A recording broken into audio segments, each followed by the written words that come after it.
বাইরে লম্বা line, Housefull board, তবে তা বাংলা ছবির জন্য নয়। অন্য ভাষার ছবির দাপটে কোণঠাসা হয়ে পড়ছে বাংলা সিনেমা।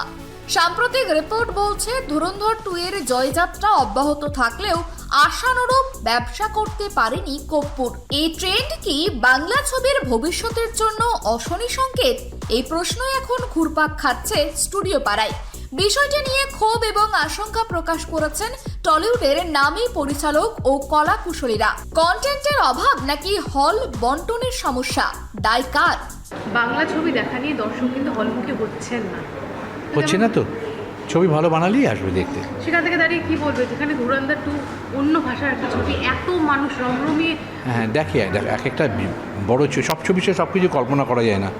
মানে আমার পাড়ার যে বেস্ট ক্রিকেটার তার সাথে সচিনের তুলনা করাটা খুব অন্যায় হয়। সমস্ত আলাদা আলাদা প্যারামিটার, কিন্তু আমাদের প্যারামিটারে আমাদের এখানে যখন ছবি ভালো হয় দর্শক নিশ্চয়ই দেখতে আসেন, কাজে সেই ছবি নিশ্চয়ই দেখবেন। কারণ আমাদের এরকম সময়, যখন আমি একটা ইনস্ট্যান্স বলি, যখন বিসর্জন রিলিজ করছে তখন অ্যাভেঞ্জার্স ছিল, কল্পনা করা যায় না সেটার কীরকম ভিড় থাকে। বাহুবলীর সাথে রিলিজ হয়েছিল অর্ধাঙ্গিনী, কাজে সেইগুলো সারভাইভ করে অনেক সময় বহু পরিচালক। আমি আমারগুলো বললাম, ছবি দর্শক যদি গ্রহণ করে, এরম তো নয় যে বাংলা ছবির দর্শক সবাই ধুরন্ধর দেখছে, তা তো নয়। একটা বড় অবাঙালি দর্শকও রয়েছে এর পিছনে। কাজে সেক্ষেত্রে দাঁড়িয়ে আমাদের ছবি বানিয়ে যেতে হবে।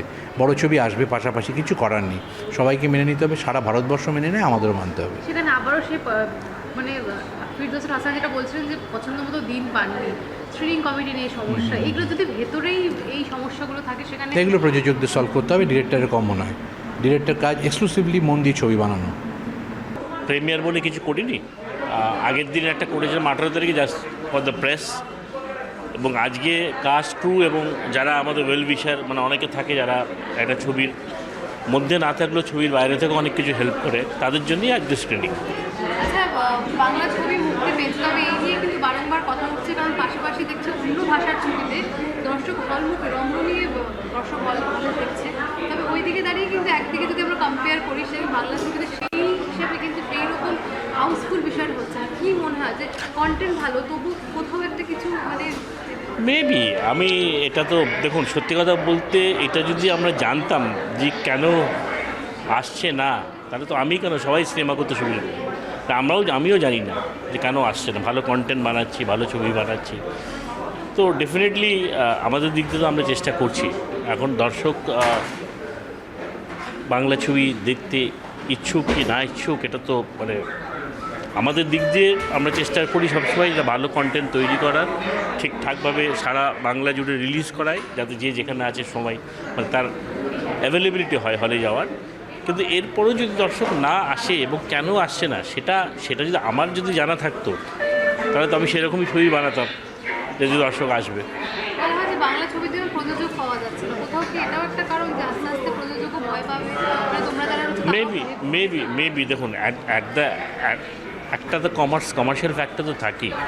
তো ডেফিনেটলি দিনের পর দিন যদি একটা প্রডিউসার তার যদি লগ্নি রিকভারি না করতে পারে, তো স্বাভাবিকভাবে এটা কমবে। এবং আমার মনে হয় বিগত 3-4 বছরে বাংলা ছবি প্রোডাকশন অনেকটাই কমে গেছে, এবং সেখানে কাজের সংখ্যা অনেকটাই কমেছে, আগের তুলনায় অনেকটাই কমেছে। এবং শুধু ফিল্মে নয়, আমার মনে হয় টেলিভিশনেও অনেকটা কমেছে। সেটা আমার মনে হয় যে এত রকম মিডিয়াম বেরিয়ে গেছে এন্টারটেনমেন্টের, লোকে ইউজ টু হয়ে আছে শর্ট কন্টেন্ট ফোনে দেখা। এবং হলে তো একটা ইভেন্ট বেসড বা যেখানে এমন মানে ফুল কমিউনিটি যাবে, সেরকম বেস্ট আইডিয়া ড্রিভেন ছবি না করলে আমার মনে হয় না হলে লোক যাবে। ছবিতে কর্পূর এটা অভিনয়ের সুযোগ আমি চেষ্টা করেছি, অরিন্দম দত্ত আমায় খুব হেল্প করেছেন, গোটা ইউনিট হেল্প করেছেন, দর্শক ক্রিটিকরা ভালো বলছেন, এটা একটা স্যাটিসফ্যাকশন। কিন্তু এটা আমার সিরিয়াসলি নিতে গেলে আমার আরও ডেভেলপ করার জায়গা রয়েছে।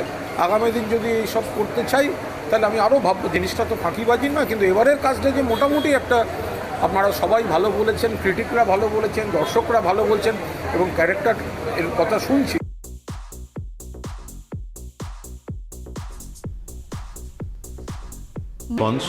সবাই যারাই দেখছেন তারা ভীষণ ভালো রেসপন্স আসছে সব দিক থেকে, তো সেটাই আনন্দ দিচ্ছে। আজকে আমরা এর মধ্যে কোনো স্পেশাল স্ক্রিনিং করিনি, আজকেই প্রথম। অনেকে এসেছেন দেখতে, অপেক্ষা করছি তাদের কেমন লাগলো। রেজাল্ট নিয়ে কি খানিকটা হলেও একটু খারাপ লাগা কাজ করছে? ডেফিনেটলি কোথাও একটা যতটা এক্সপেক্ট করা গেছে সেই হিসেবে এখনও অবধি তার জন্য নানান কথা হচ্ছে। অন্য আরেকটি হিন্দি ছবি রিলিজ হয়েছে বলে সেইটার প্রেশারের কথা হচ্ছে। কি হচ্ছে সেটা বলতে আমি জানি না, বলতে পারবো না। কিন্তু ভালো ছবি দর্শক যদি এসে স্বতঃস্ফূর্তভাবে না দেখেন তাহলে তো একটু খারাপ লাগে থাকে। কম্প্যারিজন নেই, আমার ভীষণ ভালো লাগছে। আমি পজিটিভটা দেখব যে এরকম ধুরন্ধর 2 এর বাজারেও, যেখানে আমি নিজেও ধুরন্ধর দেখব, এরকম অবস্থায় আমাদের ছবি নিজস্ব একটা জায়গা খুঁজে পেয়েছে। কন্টেন্ট যদি ভালো হয়, যেটা আমাদের ছবি সবসময় যারা সিনিয়ররা বলে এসছে যে নিজের কন্টেন্টের ওপরে বিশ্বাস থাকলে অবশ্যই লোকেরা সেটাকে কোনোদিনই ইগনোর করবেন না, ছবিটা দেখবেন, আর সেটাই হচ্ছে। আমার মনে হয় কালকেও আমরা নন্দনে গেছিলাম, সাউথ সিটিতে গেছিলাম, কিছু জায়গায় গেছিলাম যেখানে হল ভিজিটে লোকেরা খুব ভালোবাসছে।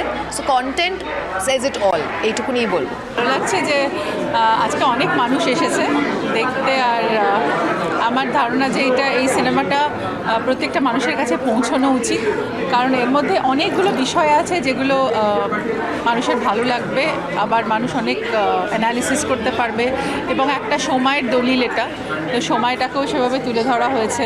তবে আমি খুব আগ্রহী ছিলাম, কারণ আমার মনে হয়েছিল যে মৌসুমী সেনের মতো চরিত্র আমি খুব একটা করিনি, এবং সৃজিত আমাকে এক্ষুনি বলে গেল যে হালকা বেগম জান, ওটা অন্যরকম, এটা অন্যরকম, কিন্তু আমার ধারণা যে এটা এই যে মানে এই কমপ্লিকেটেড ব্যাপারটা, এই যে কমপ্লেক্স চরিত্রটা যে আমি করতে পেরেছি বা করার জায়গায় এসে গেছি, তো সেটা আমার মানে অরিন্দমের ক্রেডিট। কিন্তু তাও যখন ঋতুদি বাংলা ছবির কথা আসে, একটা কিন্তু কথা আসছে যে বারবার পাশে অন্য ভাষার ছবি কিন্তু এগিয়ে থাকছে, কেন? অন্য ভাষার ছবি হোক, যেই ভাষাই হোক, বাংলা ছবি আমাদের আজকে কর্পূর বিবি মানে ডেফিনেটলি অ্যাকসেপ্টেড, কারণ কর্পূরের মধ্যে যে মেটেরিয়াল আছে সেটা অনেক ছবিতেই। বাংলা ছবির এই দুর্দিন কাটিয়ে উঠতে নতুন কোনো ম্যাজিক কি দেখাতে পারবে টলিউড, নাকি অন্য ভাষার ছবির দাপটে ফিকে হয়ে যাবে বাংলা সিনেমার গরিমা? উত্তর দেবে সময়। ক্যামেরায় দেবরাজ দত্তের সঙ্গে অনুষ্কা জোয়ারদারের রিপোর্ট, KTV বাংলা।